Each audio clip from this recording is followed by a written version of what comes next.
கிறிஸ்து இயேசுக்குள்ளான உங்கள் அனைவருக்கும் சமாதானம் உண்டாவதாக. இன்றைய தியானத்திற்காக எடுத்துக்கொள்ளப்பட்ட வேத வசனம் யாக்கோப்பு 5ஆம் அதிகாரம் 7ஆம் வசனம். இப்படி இருக்க சகோதரரே, கர்த்தர் வருமளவும் நீடிய பொறுமையாயிருங்கள்.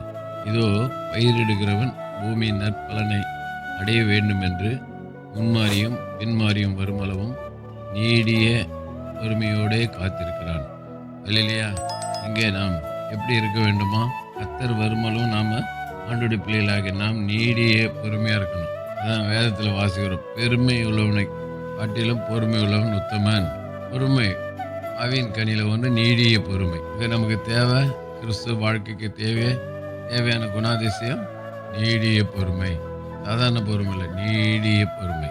அதான் இங்கே விவசாயி வைத்து இந்த வசனத்தை நமக்கு விலகி காட்டுறார். ஒரு விவசாயி நிலத்தை உழுது பயிர் வைத்து நீர் பாய்ச்சி களை எடுத்து மருந்தெல்லாம் போட்டு ஒவ்வொரு நாளும் போயிட்டு பார்க்குறான்.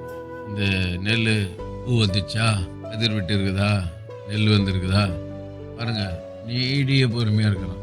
இந்த இதுக்கு முன்னாடி காலத்துலலாம் நெல் விளைச்சலுக்கு 6 மாதம் காத்திருக்கணும்.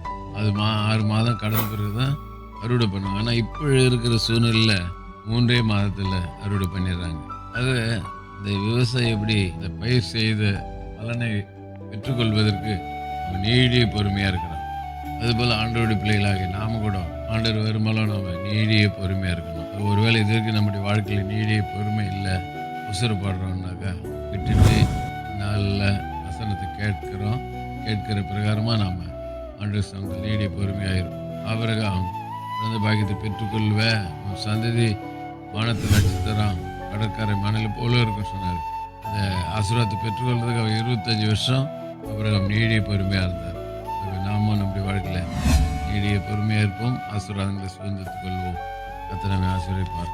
செபிப்போம். நேசி நல்ல தகப்பனே, நாளில் கொடுத்த நல்ல உற்சாகமான வார்த்தைக்கு நன்றி. நாங்கள் எப்படி இருக்கணும் கிறிஸ்துவ ஜீவித்தில் சொல்லி நீடிய பொறுமையாக இருக்குன்னு சொல்லி யாக்கோப்பு அப்போஸ்தலன் அறிவித்திருக்கிறார். அதை நாங்கள் கடைபிடிக்க உதவிச்சு இயேசு நாமத்தில் பிதாவே, ஆமென். நம்முடைய கர்த்தரும் ரட்சகருமாகிய இயேசு கிறிஸ்துவின் கிருபையிலும் அவரை அறிகிற அறிவிலும் வளருங்கள். அவருக்கு எப்பொழுதும் என்னென்னைக்கும் மகிமை உண்டாதாக. நம்முடைய கர்த்தராகிய இயேசு கிறிஸ்துவின் கிருபை அனைவரோடு கூட இருப்பதாக.